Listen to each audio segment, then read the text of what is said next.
All right, welcome to the Movement. I am Zoe Levine. It looks like I forgot to change my name down on my little box here. But today it's nice and chilly. For those of you in Colorado, it's finally getting cold around here, so I'm all a little bundly. We have started, or I have started to put out requests as we run towards the end of this year, and as we have already I've presented essentially all of the basics that I at least wanted to get out there for you all. We've been working on our flow and how you can pull in some of the tools we've been using and mix and match and just play and find what feels good for your body. So that's what we'll continue to work on today. But I'm also kind of opening things up for more specific questions, concerns. So I would like to invite all of you, even as you're watching this recording, to pay attention to your body as it goes through general days. It doesn't matter if it has to do directly with office work or at home work. But if you're finding places where it's just like, oh, it still bothers me, I have a request already, a question for today, but I'll start answering them and getting more specific. And I always say, as we get more detailed from your own experience, you're probably not the only one experiencing it. So it's always worth sharing with the group. And also you'll find what might seem really specific to you does end up applying to other things anyway. So I'll take the first few minutes here to answer. I was chatting with the folks in class today, and one of a great question that came up has to do with flying. So sitting in a flight, and the idea of either legs often or low back will often start aching. I don't know if you've had that experience. And luckily, one of my favorite tools for both of those are pretty similar. And I would always, from now on, travel with your balls, honestly. And then it'll be interesting. I don't know how this little blown up one will do, with air pressure. So I don't know if it'll get kind of funny or silly, but I would give it a try anyway. Again, tennis ball, racquetball, something similar to this. There's other massage balls if you have them lying around the house. Could replace this if it does weird things with the air pressure, since it's filled with air. But one of the things you could use with this, two things with any large ball, is doing that, like sitting on it. Right. So all the butt treatment that we kind of laugh about and play with, being able to have it and just no one really has to know. You can kind of put it under your legs, move it around up and down behind your legs, around your tush, kind of wherever and however it feels comfortable for you on the plane. But getting a little love and massage around the sits bones can keep your legs really, it's a lot in the plane is just circulation and movement. You're not getting any of that. You're kind of stuck in the same position for a really long time, unable to move much. And so this, as we've talked about, mimics almost bigger movement, right? When we do this treatment, you stand up and you feel like, oh, I have all this space in my hips, which is as if you just did a big stretch, but you don't have room for, right? So even just having this ball is great. Another thing you could try, it's a little more challenging on the plane. So not everyone's comfortable with slipping shoes off and kind of rolling a ball around on their foot while you're sitting. It's possible. It's also then easy to get the ball lost. So that, I would say, maybe it's harder to do on the plane, but before and or after your flight.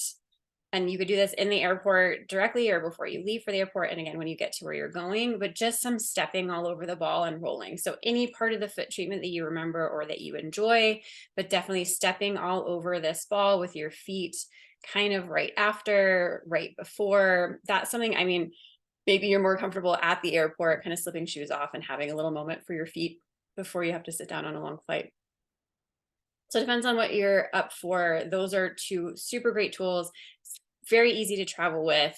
I get comments all the time of people that are so surprised that it works.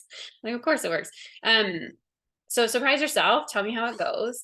And then the one other thing that's really hard on any, whether it's flight or sometimes in the car, it's that lumbar support. So if you think of how most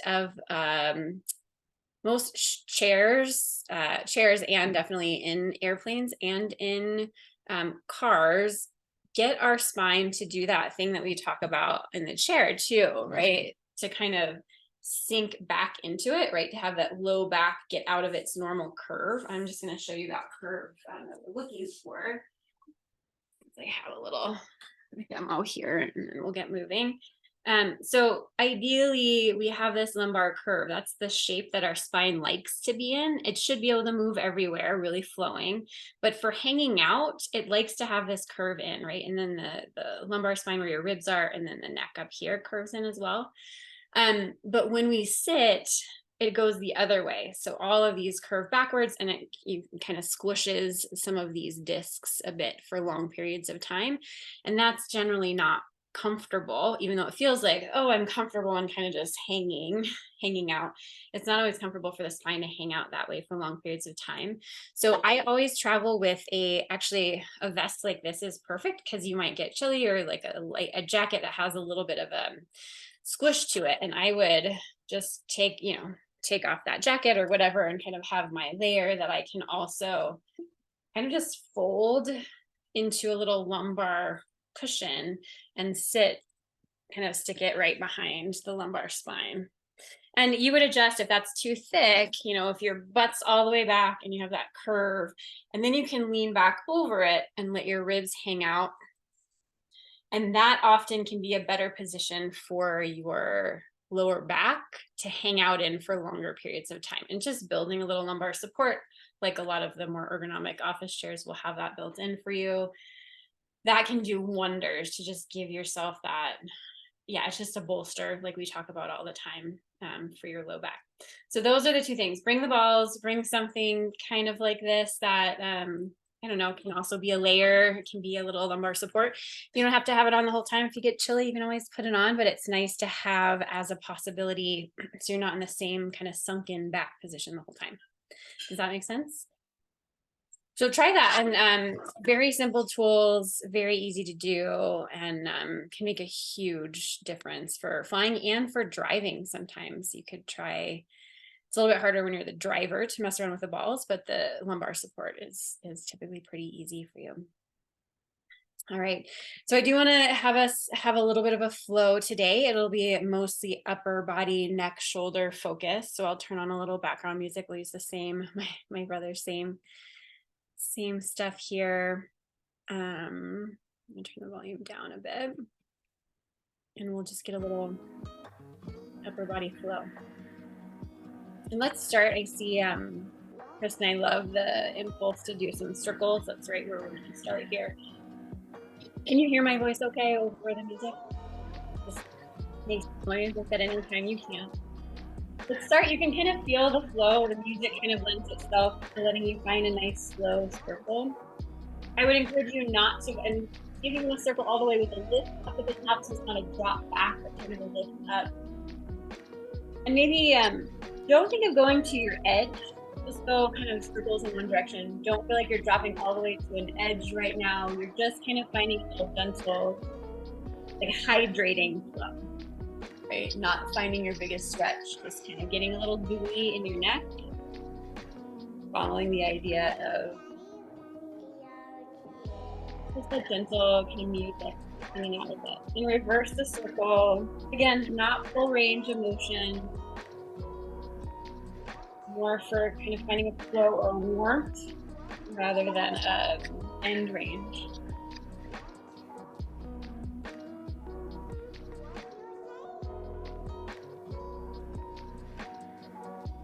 And reversing again, but this time if your shoulders can go with it. So instead of just the head and shoulders forward, head and shoulders a little bit to the side, and shoulders a little bit back, and shoulders. So your shoulders get to kind of pour around the circle with you.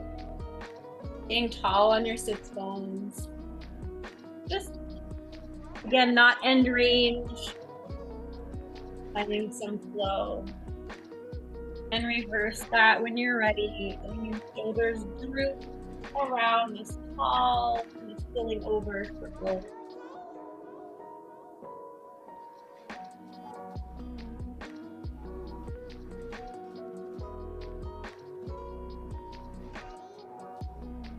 And turning that into opening the chest, opening the tail. So really stick your butt out at the same time, and then let your tail tuck under and your ribs curl the other way. And so if you think of yourself as a long kind of willow branch, so it's not collapsing, it's lengthening into this long willow branch, head to tail reaching behind you. And then long, kind of stretchy willow branch reaching in front of you. Maybe inhaling to let the spine open, head to tail. As far as it goes this time, and head to tail, curling in. Your tail might slide forward on your seat a little bit.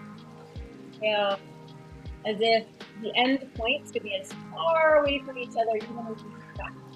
And even as you come forward, head to tail, as far away from each other, really around this really long willow. Something more like that. Here's the idea of moving. Connecting with your breath. Ever feel like you're shortening or twisting your spine? It's always pulling apart.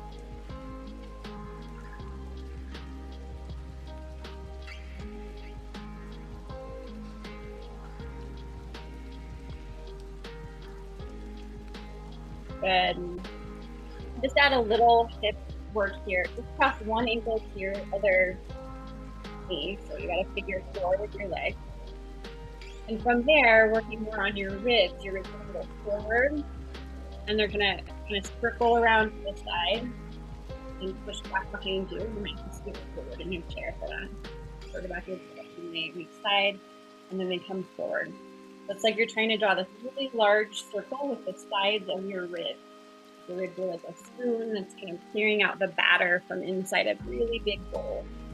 All while your hips are in that kind of stretchy place. Trying to stay sitting on top of your sits bones. And again, sometimes our work is holding one single stretch. Sometimes it's just kind of finding a little motion is lotion and moving to find space rather than holding. You're going to switch legs and you're going to switch direction. So other ankle to knee. Set that up. And switch direction.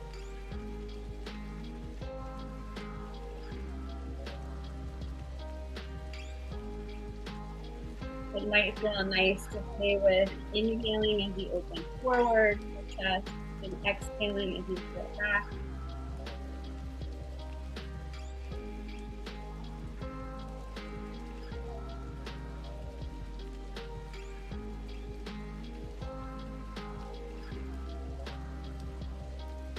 More.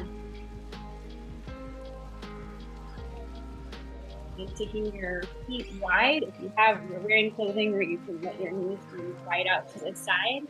Also do a little travel. Get the hips into it even more. We're working more upper body here. With your forearm to a thigh, you can play with your side bending. And we're going to turn this into a flow too. You can go as fast or as slow as you want. You can pause anywhere. You do not have to stay with me. You can hang out for a while and up and over. If you remember, we always have played with, there's so many ways to side bend, right? You could be more open to the side, you could be more closed. Play between both. You might need each differently.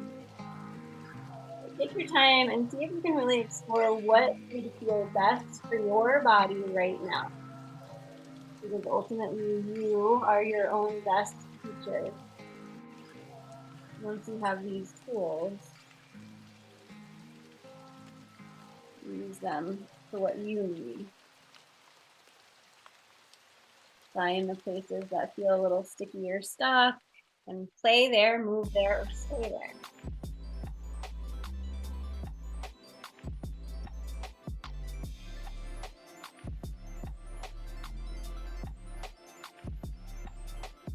And even as you go through movements and transitions, you can almost imagine your body being full of water or really flowing, right? So not rigid movements, but kind of finding a flow, very watery flow in your transition.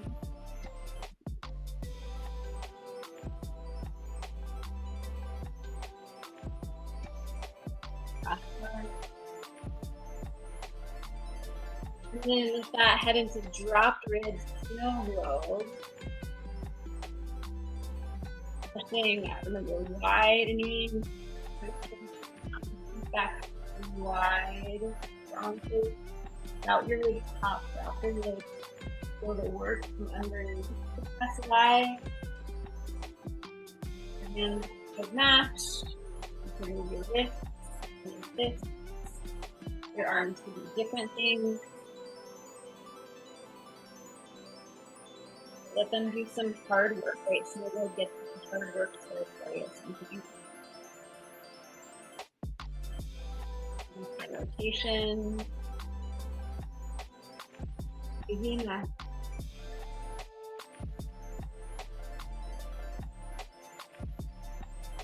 So much space. So much breath back there. Crunch. Fill it up.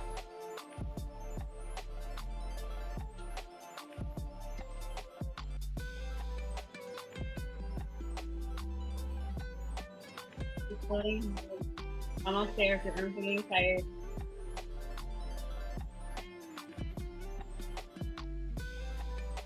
Hopefully they're getting tired from underneath, not on top as much. Right? There's that support under here. Then arms drop down, let your ear fall to shoulder, press the opposite hand away. Just stay. You're welcome to play with that hand, meditation, move your wrist around, continue to stretch.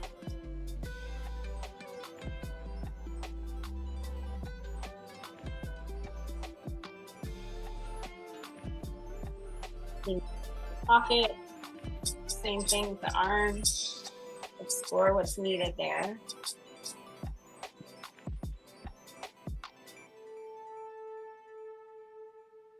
And letting that float up. Other arm out, this is out your shoulder. You get this oppositional kind of rest of that head and head. Move, you flex your palm, you can moving your wrists.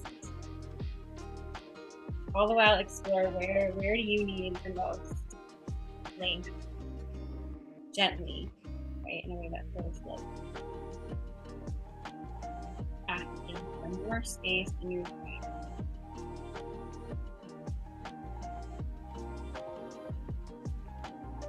And then head to another pocket and then side. Same thing with arm. Maybe it wants to be held still in a certain place. Maybe movement feels good exploring. Find where you need it. Good. Head floats up. Lastly, little finger stretch. Remember this one when you put your elbow in and just sweep your fingers back to get the wrist off. Stay with 2 at a time. Carry that movement.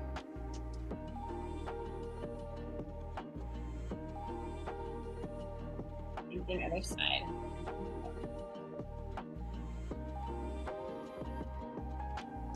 These are all part of that line, that fascial line, and kind of the work that we do.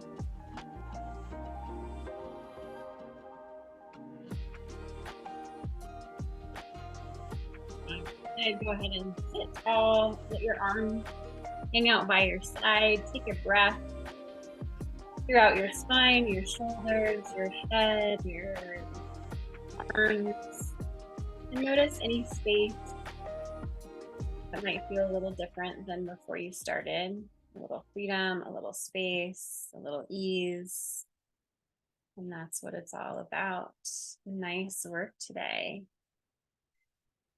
So let me know if you have any questions. If you experiment and before you even get on a plane, maybe experiment with some of that or before car rides, or try the lumbar support, see how it goes. So you can come back with questions, and then please feel free to continue talking with other coworkers and think about all this stuff as you go through your daily lives. And hopefully we'll get more of these really, really helpful specifics that we can talk about in class as well. All right, come on over, say hi or bye before you have to run, and as always I can stick around with questions if you have any of those too. Great, thank you. It's so good. Thanks so much. Good. Have a good one. Me too.